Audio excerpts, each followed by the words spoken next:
Hi മച്ചവരെ. അപ്പം ഞാൻ നിൽക്കുന്നത് തമിഴ്നാട്ടിൽ എന്ന് വെച്ച് കഴിഞ്ഞാൽ കുമളിക്ക് താഴെ ഗൂഡല്ലൂർ എന്ന് പറഞ്ഞ സ്ഥലത്താണ് ഞാൻ നിൽക്കുന്നത്. അപ്പോൾ ഞാനിവിടെ നിർത്താൻ കാര്യം എന്ന് പറഞ്ഞുകൊണ്ടല്ലോ, നല്ല പ്രകൃതി രമണീയമായിട്ടൊരു സ്ഥലം എന്ന് വെച്ച് കഴിഞ്ഞാൽ വാഴക്കൃഷി, നമ്മുടെ തെങ്ങ്, അതുപോലെ ഒത്തിരി കൃഷികൾ ഇവിടെ ഉണ്ട്. അതുപോലെ ആ സൈഡിൽ ചെടികളുണ്ട്, ഇഷ്ടംപോലെ. അതുപോലെ ആ ചെടികൾക്ക് വെള്ളം വേകാൻ വേണ്ടി അവർ നമ്മുടെ മോട്ടർ വെച്ചിട്ട് വെള്ളം തെറിപ്പിക്കുന്നത്. ആ വീഡിയോ, ആ ഒരു കാഴ്ചനെ കാണാൻ തന്നെ എന്ത് രസമാണെന്നറിയോ, അടിപൊളിയാണ്. അതുപോലെ നമ്മൾ ഈ വന്ന യാത്രയുടെ ഉദ്ദേശം എന്താണെന്ന് വെച്ചാൽ, നമ്മളൊരു കമ്പത്തുമാണ് ഒരു മരുന്ന് അന്വേഷിച്ച് നമ്മൾ വന്നതാണ്. അപ്പോൾ ഞാനുണ്ട്, നമ്മുടെ കൂട്ടുകാരൻ ബോസാണ് വീഡിയോ എടുക്കുന്നത്. അപ്പോൾ നമ്മൾ അപ്പോൾ ഇവിടെ നിന്നിട്ട് ഇൻട്രോ എടുക്കാൻ വേണ്ടി ഞാനിവിടെ നിർത്തിയാണ്.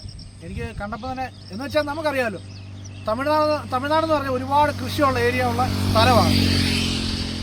അപ്പോൾ നമുക്ക് നേരെ നമ്മുടെ വീഡിയോയിലേക്ക് പോകാം. പോകുന്ന വഴിക്കുള്ള കാഴ്ചകൾ നമുക്ക് കാണാം.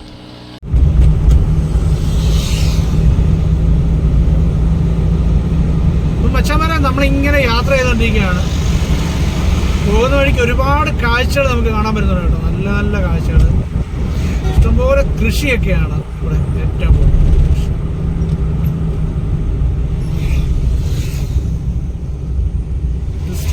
സ്പീഡ് കുറയ്ക്കാൻ വേണ്ടി അവർ സൈഡിൽ മറ്റേ സാധനങ്ങൾ നാട്ടി വെച്ചിട്ടുണ്ട്.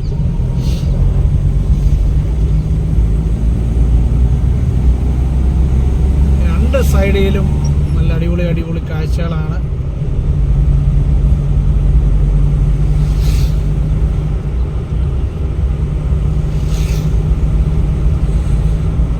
മുന്തിരിത്തോട്ടമുണ്ട്, തെങ്ങും തോട്ടമുണ്ട്, പിന്നെ ബന്ദിയുണ്ട്, അതുപോലെ പിച്ചിപ്പൂവുണ്ട്.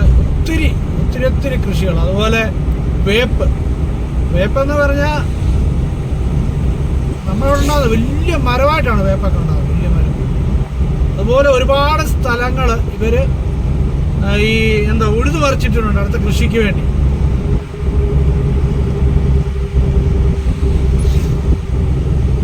ഇവിടെയൊക്കെ അപകട ഏരിയകളാണ്. നമ്മുടെ ദിണ്ടിഗല്ല് കഴിഞ്ഞിട്ട് ഇങ്ങോട്ട് വരികയാണ്. ഒരു 2 കിലോമീറ്റർ കഴിഞ്ഞിട്ടുണ്ട്.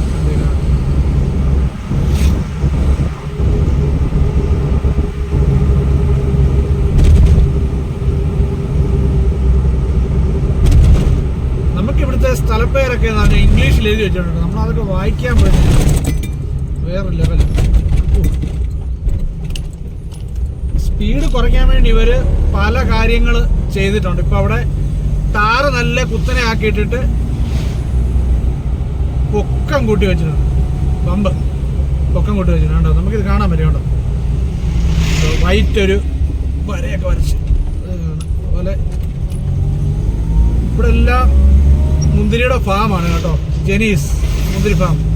ഇത് ഓർമ്മയുണ്ടോ? നമ്മളിവിടെ കിടന്ന് വൈകിട്ട് രാത്രി. ഇപ്പോൾ ഒരു പ്രാവശ്യം ഞങ്ങൾ കൊടൈക്കനാൽ പോയപ്പം അന്ന് ഇവിടാണ് രാത്രി ഒന്ന് ഇറങ്ങി നടുവന്ന് ഓർത്ത്.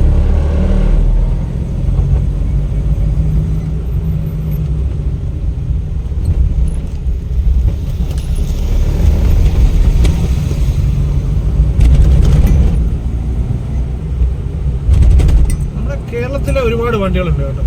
ഇഷ്ടംപോലെ വണ്ടികൾ പോകുന്നുണ്ട്.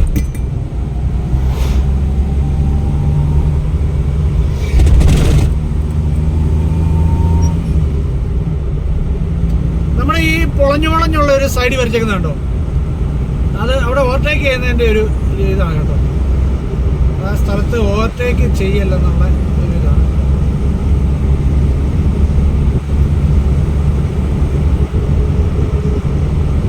അതുപോലെ ഇഷ്ടംപോലെ പുളിമരം ഉണ്ട് കേട്ടോ. നമ്മുടെ ഇവിടുത്തെ ഇഷ്ടം പോലെ ഉണ്ട് പുളിമരം. അതുപോലെ അമ്പലത്തിന് യാതൊരു കുറവില്ല. പള്ളി,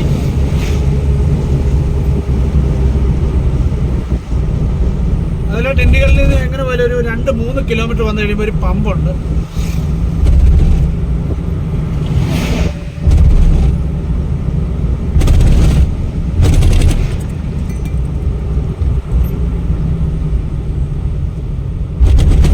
നമ്മളിവിടെ ഈ രാത്രി യാത്രയൊക്കെ പോകുന്ന പോകുന്നുണ്ട്. ഈ ലോഡും ഒക്കെ ആയിട്ടും ബസ് യാത്രകളൊക്കെ ചെയ്യുന്നവരും ഒക്കെ ഒരുപാട് പേരുണ്ട്. കാർ യാത്ര ചെയ്യുന്നവരുണ്ട്, വണ്ടിയുണ്ട്. അപ്പം അങ്ങനെ പോകുന്നവർ ഈ ഉറക്കത്തിൻ്റെ ഒരു ഇതൊക്കെ വരുമ്പോഴത്തേന് അതിനുവേണ്ടി ഒരു പ്രത്യേക സജ്ജീകരണം നമ്മളുടെ കേരളത്തിലുണ്ട്. അതുപോലെ ഇവിടെ അടുപ്പിച്ചടുപ്പിച്ചുണ്ട് റോഡുകളിലൊക്കെ അത് വെച്ചിട്ടുണ്ട്. ഹായ് മച്ചന്മാരെ, അപ്പം നമ്മൾ നേരെ കമ്പത്ത് പോയ ഒരു പ്രധാന കാരണം എന്ന് പറഞ്ഞാൽ എൻ്റെ നടുവിന് ചെറിയൊരു കംപ്ലൈൻ്റ് ഉണ്ട്. അപ്പം കംപ്ലൈൻ്റ് എന്ന് പറഞ്ഞു കഴിഞ്ഞാൽ നമ്മൾ ഈ പണി ചെയ്യുന്നതിൻ്റെയൊക്കെയാണ് നടുവിന് വേദന. അപ്പോൾ അതൊന്ന് റെഡിയാക്കാൻ വേണ്ടി നമ്മൾ കമ്പത്ത് പോയതാണ്. ഈശ്വർ എന്ന് പറഞ്ഞൊരു ഡോക്ടറാണ്, നാട്ടുവൈദ്യനാണ്, പുള്ളിയൊക്കെയാണ് നമ്മൾ ഒരുപാട് ആൾക്കാർ അവിടെ വന്ന് ചികിത്സ നേടുന്നുണ്ട്. ഏറ്റവും കൂടുതൽ പത്തനംതിട്ട ജില്ലയിലാണെന്നാണ് പുള്ളി നമ്മളോട് പറഞ്ഞത്. അപ്പം പുള്ളിയുടെ നമ്പർ ഞാൻ താഴെ കൊടുത്തേക്കാം, എല്ലാവരും പോവാം. അപ്പം നമ്മൾ പോകുന്ന വഴിക്കുള്ള കാഴ്ചകളൊക്കെ നമ്മൾ കാണിച്ചായിരുന്നു. അവിടെ ചെന്നിട്ടുള്ള കാഴ്ചകൾ നമുക്ക് കാണിക്കാൻ പറ്റില്ല. അതുപോലെ നമ്മളൊരു ഹോട്ടലിൽ കഴിക്കാൻ കയറിയ അവസ്ഥ എന്ന് പറഞ്ഞു കഴിഞ്ഞാൽ വേറൊന്നുമല്ല, വല്ലാത്തൊരവസ്ഥ തന്നെയാണ്. എന്ന് വെച്ച് കഴിഞ്ഞാൽ നമ്മൾ അവരുടെ വീട്ടിൽ പെണ്ണ് ആലോചിച്ച് എന്നതിലാണ് അവരുടെ ഒരു ഇത് മുഖഭാവമൊക്കെ എന്ന് പറഞ്ഞു കഴിഞ്ഞാൽ ഏതാണ്ട് പോലെ. ഭാഗ്യത്തിന് നമ്മളവിടുന്ന് ഞാനുള്ള ഇഡ്ഡലിയും വാരി കഴിച്ചൊരു 4 ഇഡ്ഡലി വെച്ചാൽ മതി, 3 എണ്ണം മതി എന്ന് പറഞ്ഞു. ഞാൻ വിശപ്പിനുള്ള ആഹാരം ഞങ്ങൾ കഴിച്ചിട്ട് ഞങ്ങൾ നേരെ ഇവിടുന്ന് ഇറങ്ങി നേരെ കമ്പത്ത് ചന്തയിൽ പോയി. ചന്തയിൽ നേരെ നമ്മൾ കുറച്ച് അത്യാവശ്യം പച്ചക്കറികളൊക്കെ മേടിച്ചു. നമ്മൾ തിരിച്ചു വന്നിട്ട് നമ്മൾ വണ്ടിപ്പെരിയാറിൽ നിന്നൊരു 5-6 കിലോമീറ്റർ നമ്മൾ കഴിഞ്ഞിട്ട് വന്ന് ഒരു തേയിലത്തോട്ടം നിൽക്കുകയാണ്. അപ്പോൾ തേയിലയുടെ ആ എന്തുവാ എന്ന് വെച്ച് കഴിഞ്ഞാൽ ആ ഭംഗിയൊക്കെ ഒന്ന് കണ്ടുകൊണ്ട് വർണ്ണാഭമായ ഭംഗിയൊക്കെ കണ്ടുകൊണ്ട് നമ്മളൊന്ന് നിന്നതാണ്. ഇവിടെ കുറേ ഫോട്ടോസൊക്കെ ഞാൻ എടുത്തു.